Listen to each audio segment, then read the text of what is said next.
had a dream that I was in an airplane and the pilot died.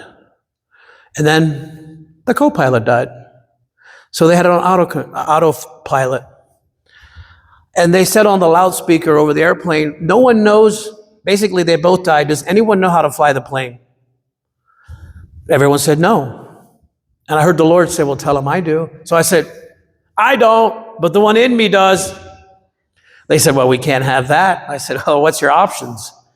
I said, you can either trust him or we can, I said, I'll meet you in eternity. So they said, all right. So they sat me in the chair in my dream. The minute I sat in the chair, Jesus comes in. He had one of them little hats on that them pilots wear. It looked like a pilot with a laptop. And he goes opens up the laptop. He says, do exactly what I tell you. I said, yes. Oh, yeah. Wasn't planning on not to. Anyways, I watched him pull the lever. I watched how he did it, and I repeated it. And I literally start landing the plane. And the Lord says, tell them stories about plumbing, how we have fun together. So I started sharing my stories about plumbing and encounters with the Lord. They started laughing. They forgot I was flying it, landed it. The news media came up. What did you? I said, it was all the Lord. And then I woke up. So we are on our way to Uganda.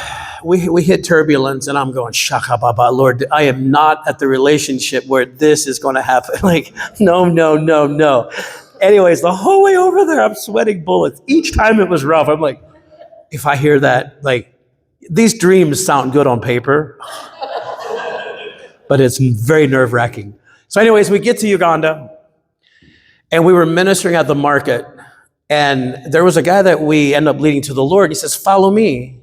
And there was probably 4 to 5 levels of this. It's almost like a whole block, probably 1,000 people. I don't know. He says, follow me. Takes me up to his room, opens up the door, and he's on the radio.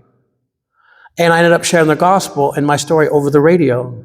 And I felt the Lord say, that's what the dream was. So when God gives you a dream, it's not always meant to have like he was faithful. I'm thinking, why couldn't you tell me that before I sweated the whole way over here? He likes to have fun. So